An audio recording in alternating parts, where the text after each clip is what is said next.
out my crub. My crub is the place where I keep all my stuff. The bathroom needs a scrub. My room smells weird. Come check out my crub. Hey, what's up, dudes? I'm Matt. Come check out my house. This is probably the first thing I'll show you. This is my grandmother's piano. Super old, like from early 1900s. It's super banged up. It's like massively out of tune. I actually don't play any instruments, despite the fact that I make music. I'm terrible at instruments, so it's more furniture than anything else. So come this way, I'll take you down the hall and we'll keep moving. This is our bedroom.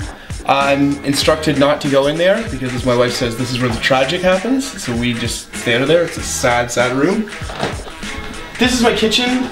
Easily my most hated room in the house. I love to cook and it's a straight up garbage dump.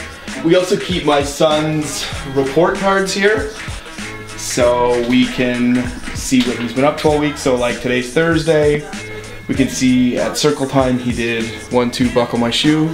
Classic joint. Like everyone likes that song, it's a classic. And come on downstairs, I'll show you the rest.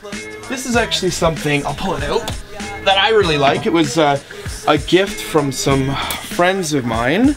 I toured with these guys, both Junior Boys and Caribou, a lot of times across the world. And so after one of the tours, they got this frame for me. This is from a show in Portland, Oregon that was super memorable. So awesome memories there. They're like, for sure, my kindred spirits when it comes to bands. I think people get the impression that if you're in a band, you're friends with every other band. That's not the case at all. Like, we're all semi-outsiders, and yeah, we kind of found a group of people to get along with. So yeah, I like this. It reminds me of my touring days. I don't do much touring anymore, so it's cool to look back on those times and remember those dudes. This is a teepee that my wife made for my son Hank. So he takes his little lantern in there and chills out, which is pretty adorable. We've also got the vintage Cornwall pendant representing Cornwall, Ontario, where I'm from, unfortunately. I love it and I hate it. It's gross, but I don't think you should really grow up somewhere cool. I think it builds character if you grow up somewhere super weird and crummy, so mission accomplished. Some of my favorite records are in here. This is the kind of shared collection with my wife, but this is a record I really like, believe it or not. Bee Gees' Main Course. That's a really tight record. Everyone thinks Bee Gees are Saturday Night Fever. They are not. That is really tight.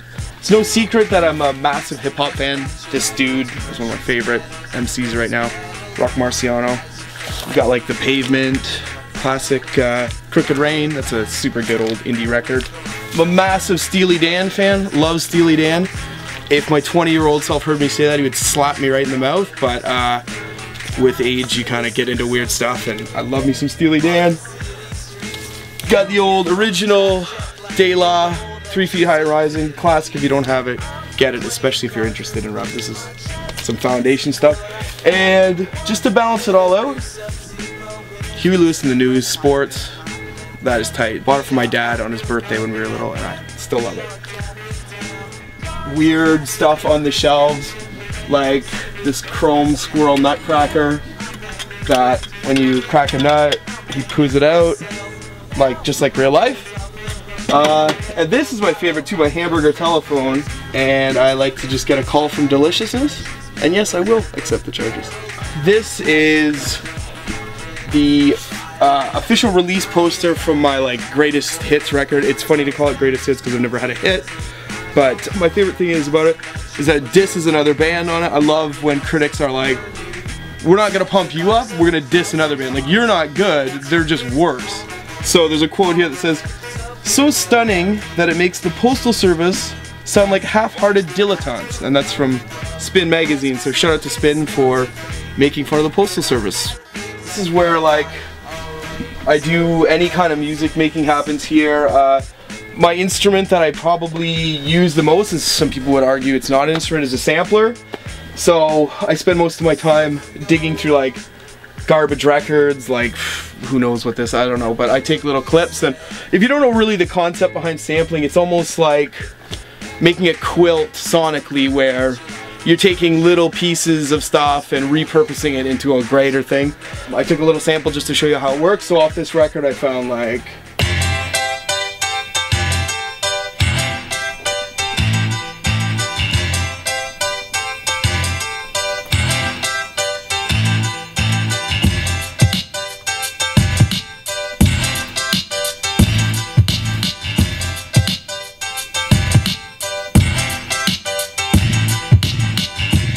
you do stuff like that. You take a little piece and you build some drums behind it. You find all kinds of wacky loops. Also, I've got a fishing rap band by the name of Fish On. So I've got the classic Bob Azumi autograph here. He's like a legendary fisherman. And every time I'm spitting a verse with my Fish On homies, I think about Bob Azumi. I think about how he's the fishing OG. This is a song we're working on called Casting Call, because of the casting. It's ridiculous. It's got kind of like a disco feel to it, but it's gonna be hype. You're gonna hear this summer. It's gonna be in docks and marinas everywhere.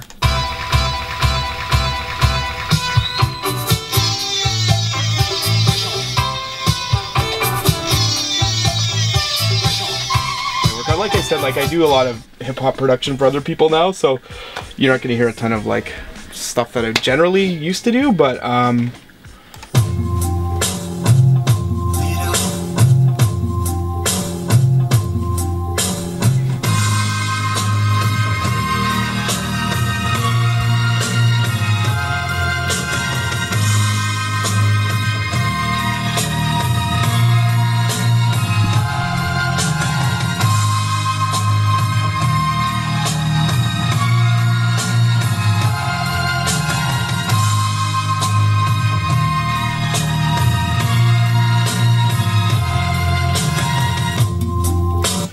that's kind of what I do around here. You guys are still here? It's been like an hour, man. Quit being weird. Get out of here. Come check out my CRUBS.